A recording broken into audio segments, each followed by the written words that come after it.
Kapag ang tubig nyo maalat, madumi, sobrang contaminated, pwede po siyang maging double pass na kung saan makakapag-produce tayo ng tubig na pwedeng-pwede sa mga infant. Ito po, naka-ceramic na po siya. Included na po ito. Kasi dinesign nga po namin siya na any water condition kaya na dapat linisin. Di ba sinasabi nila, kalayo-layo ng Watermax, ba't ito ka bibili? Kasi nga po, yung machine namin user-friendly. Madaling i-operate, simplified, pero quality. Do not call any companies or na hindi namin accredited. Dapat po sa amin lamang. Kasi open naman po palagi ang line namin. We are open ng Monday to Saturday. To give an idea, purified water system, yan po yung pinaka-high-end. Si alkaline, mura lang siya. If you want to put alkaline here, just give me 40,000, lagyan kita alkaline.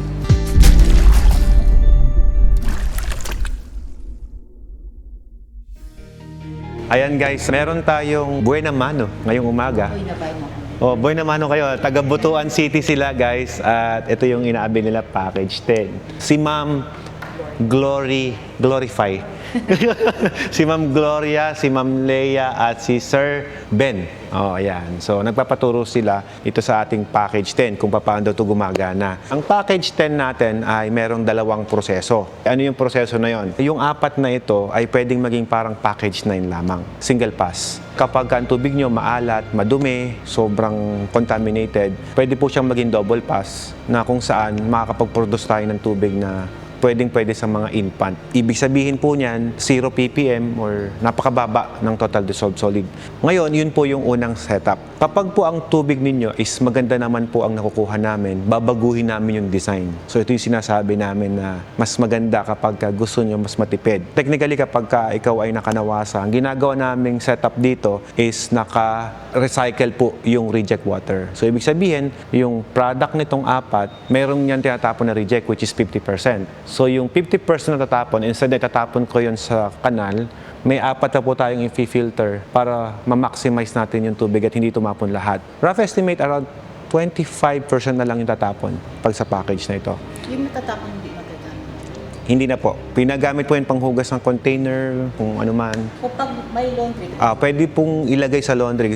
As I'm saying po, meron po tayong 25% pa rin tumatapon, hindi 60%. Matipid po ito. Depending on the water source again. Kumbaga, ganito yan. Kapag masama ang quality ng tubig ninyo, magagamit natin siya to process or to filter the contaminated water even though tubig alat siya. Kaya natin i-process yon. Pero kung maganda po ang water source ninyo, pwede pong i-recycle. So, ganun po kaganda yung system na to. Anong advantage nito sa 9? Ang advantage po nito ay twice po siya na matipid sa 9 at mas malakas po siya mag-produce ng tubig. So, basically po, kapag lumalakas po ang kapasidad ng tubig natin, mas lalo po tayong nagiging efficient pagdating sa water station business. Marami na rin po nag-avail na to. If I'm not mistaken, mga 3 years na yata ngayon eh. Simula nung binenta namin sa market. Kasi dati, double pass pa lang yung ginagawa namin. Ano pa yung nagkakaiba ng 9 at saka 10? Yun nga po yung sinabi ko kanina. Twice na mas matipid, twice na mas malakas. So yung waste niya 20% lang? Yeah, konti na lang ang tumatapon dyan kasi nare-recycle po natin. Bukod sa fully automatic, parehas naman na po siya. Tapos yung pump po niya, 4. Ang tangke po nito, 3. Ang normal water station kasi 2 tangke, ito 3. So malaking space makukuha itong machine? Yes po, mas malaki talaga ang space nito kasi malaki po yung makina. Dahil po doon, mas naging enhance po yung quality ng machine natin. Ito po, naka-ceramic na po siya. Included na po ito. Kasi dinesign nga po namin siya na any water condition kaya na dapat linisin. So yun po yung advantage nito. Kung ang hanap mo is quality, kaya niyang ibigay. Kung ang hanap mo ay quantity, kaya pa rin niyang ibigay. Nasa kanya ng lahat. Lahat ng switches na yan, sir, mapapansin niyo, sinimplify lang po namin ang switch. We have 1, 2, 3, 4, 4 na switch lang. Opo. Ito po ay sa feed pump, RO1, RO2, and then ultraviolet and dispensing. Ganun lang ka-easy. So kung tatanungin niyo ako, gaano kadali i-operate, ayun lang, kung kaya mong iangat yung button na yun, na-under na po yan. Wala na po kayong gagalawin. So pag nag-operate na lahat yan, naka-up? Wala na kayong gagalawin. Sasara na ng ganyan yan. Sasahod ka na lang dyan. So ganun lang siya kadali i-operate. So huwag niyong pahirapan yung sarili na isipin niyo, paano tayo ino-operate? Dapat ba mauna to? Dapat. Walang ganun. O, paano naman siya pag closing time? Pag closing time po yan, ibaba mo lang to, ito at ito, sara mo na yon. Iniwan ko nakabukas yung isa. Yan. Bakit ko iniwan nakabukas yung isa? Para pagdating ng alas 2 ng madaling araw, nag-automatic cleaning, meron po nga under na pump. magbabako siya. Magbabakwa siyang mag-isa. So, ibig sabihin po yan, the moment na nagpapahinga kayo, siya po naglilinis mag-isa. Kasi napagod din siya magtrabaho. Naliligo yan mag-isa, sir. Hindi mo kailangan utusan. Technically po, hindi na pinapatay yun. Kung bakit pinapatay po namin yan, tuwing magpapalit ka lang ng filter. Ayan. Patayin mo, palit ka filter. Doon na papasok yon. Yun lang yung time na papatayin mo siya. But pag nag-ooperate ka, kahit naka-shutdown yung tubigan mo, nakasara yung tubigan mo, dapat lagi siyang naka-on. Okay? Bukod dyan, may breaker naman po, so safety naman po yan. Hindi naman po magkakaroon ng issue regarding that. So mapapansin mo, meron tayong feed pump, RO1, RO2, UV, sterilizer. Ito na po yung mga switches na yon. So ibig sabihin, kung ano yung nakailaw, yun yung naka-on. Dito naman sa kabila, yung ating monitoring center, mapapansin nyo po dito na dalawa. Kung mapapansin nyo po, sa regular water station po, dalawa lamang. Ito, dalawa. Ito po, mapapansin nyo, 4. Merong reject 1 and reject 2. Meron naman pong product 1 at product 2. So, ganun kaganda po yung system. Kasi malalaman nyo po kung alin dito yung unang dumaan sa membrane mo at yung pangalawang dumaan. Kaya po siya ganyan. Ito, nakalagay dito, feed pressure. So, aangat yan. Makikita mo kung may tubig. At dito rin makikita mo kung ilan ng pressure requirement ng RO1 at RO2. Kasi bawat membrane po na yan, magkakaiba rin po ng laman. Hindi po yan pare-parehas. Kasi dinesign po namin yan, depende on water source ninyo. Technical at critical lang intindihin yon yung part na yon kasi pero wala ka nang gagalawin dito eh. Kagaya na sinabi ko, ang lilikutin mo lang yun. Doon ka lang. Huwag ka nang gagalaw dito. Kasi pag iniwan na namin sa'yo to, iniwan na ng technician namin sa'yo to, yun na yun. Kunyari, kausap mo kami, sir, ito, adjust mo tong part na to. Pag sinabi namin, okay na yan, wala ka nang gagalawin dyan, huwag ka nang babalik dito. Yung 4 na button na lang na yun. Mahirap ba i-operate? Hindi. Oh, basic, di ba? Ginawa ko talagang basic para di ka mahirapan. Kahit po sino kayang i-operate yan. Kung, Babae, sir. yes, para ka nag-open lang ng switch ng electric pan. Ganun lang siya kadali.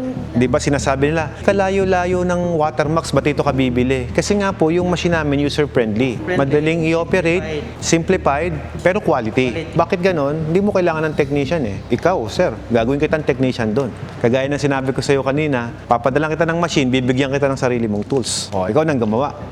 Maganda yun. May sarili ka ng technician, ma'am, sa butuan. Problema kay sir. Hi po! Taga saan kayo? Dagupan, sir. Nagupan. Alfred, your name is? Robert. Robert. Excuse lang po ah. Dito lang, oh. Ito lang po ang plug na isasaksak natin sa building, sir. Ipapadala ko sa iyo to, sir.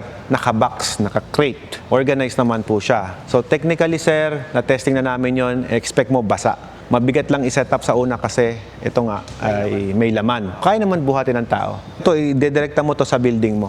Malaki naman yung wire natin. Okay? Pag na-direkta mo na sa building to, pwede nga sa breaker mo na eh. 30 amperes. 30 Yun lang ay kukonekta mo. Tapos yung tangke, lagyan mo ng tubig. Tapos ikukonekta mo ito. Itong part na to. Ikukonekta mo to doon sa tangke. Pero boss, yung tangke, may linya na po yun na fittings. May union patente na po yun. Okay? Iko-connecta mo lang. At lahat po yan, pag binigay ko sa'yo, may arrow, mayroong direction, may instruction, kumpleto. Pag binigay ko na sa'yo to, sir, may instruction manual, may owner's manual, warranty, and everything. Lahat po nandun na. Wala kang magiging tanong. The warranty, sir, Alfred, na ilang years ang We have lifetime service warranty. Ayan. At pagdating sa parts, we have 1 year replace warranty. Pag nasira mo, boss, paltang ko bago. Okay? Okay. Oh. Kaya dito, secured ka. Secured. Di ba? Yun, isa yun, sir, nagpaano sa akin din. Ito pala ko sinasabi. Ano bang advantage ni Watermax sa ibang gumagawa? Madami namang gumagawa, di ba? Maraming mag-manufactured kasi fittings pare-pares lang eh. Pero boss, ito yan. Ang advantage namin is after sales. Ang binibenta namin sa inyo, boss, hindi lang machine, services namin. Yun Yung ang servisyo nagpapaano namin. Sa akin, sir, Opo. Alfred. Kaya ako nandito. Ngayon, di ba taga-butuan ka pa, o di ba? I'm not surprised kasi hindi lang naman si ma'am yung unang bumili na... May dumating na naman. Oh. Kumbaga marami na bibili dito na taga Iloilo, Butua, iba-ibang lugar. Pero wala naman po kami naging negative na experience sa kanila dahil okay naman po yung makina natin. Ngayon sir, lahat po yan may mga fittings. Actually, kaya mong baklasin ng kamay. Oh. O yan, iko-connecta mo lang. Parang ganito yan, boss. Once na na-receive mo yan, may linya lang tangke, kumpleto, in, out, labas dito, boss, pupunta naman dito. Ito pa isa pong iko-connecta mo na lang sa building mo, tong pump na to. Yung pump. Kasi kung bakit ko sinasabi ko connecta mo yan doon, buo naman na, may connection na rin.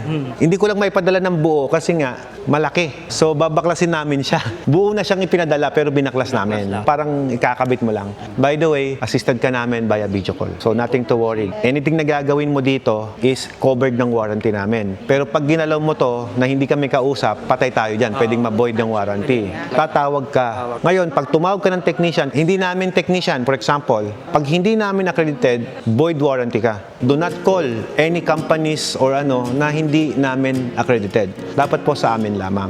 Kasi open naman po palagi ang line namin. We are open ng Monday to Saturday. Basta office hour ka tatawag. Huwag lang gabi kasi hindi mga aswang tao ko eh. Napakasimple lang, sir. Tatawag ka alas 8 ng morning. Kung hindi masagot, please text mo para they will be the one to call you. Kasi minsan natatabunan yan. Lahat ng problema na hindi kayang solusyonan ng staff ko, tatapon sa akin yan. Kaya nga nung last time nung dumating ako, wala saan ang problema? Wala daw problema. Salamat. So ito po yung mga membranes natin, boss. Kapag tubig alat yung lalagay dito, lalagyan kita ng pang tubig alat na membrane. Pero kapag binigyan mo ko ng water sample na hindi naman tubig alat, lalagyan kita ng ultra low pressure requirement na membranes. Kaya tinatawag namin customized kasi pati laman yan, iba-iba. Saan po kayo pupunta? Magbabayad na kayo? Hindi pa tayo nag-uusap. Thank you po Hindi pa kami nag-uusap, nagbabayad na. Salamat! Swerteng buyer naman ni Glory. Nag-glorify tayo, guys.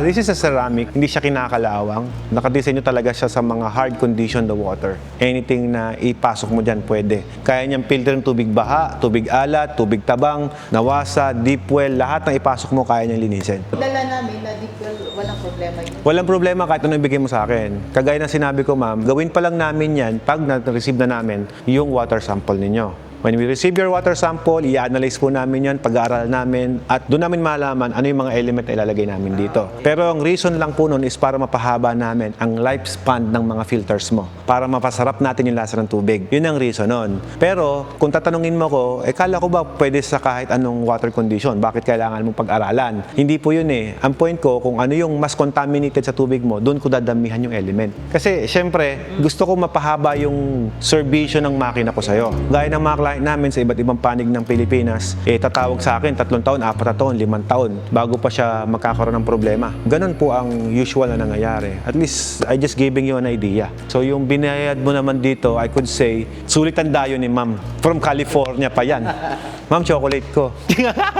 Biro lang. Konting-konti lang ang gagawin mo dyan. And again, ayan, may mga bumili sa amin ito, naka-crate, hindi binaklas. Yung crate, nagandahan pati sa crate, boss. Pero dapat baklasin mo. Gusto ko pagka display mo to sa water station mo, ganito. Kasi yung iba, may mga frame kami sa ilalim, yung mga bakal na nilagay namin. Ayaw nang tanggalin, sayang daw yung bakal.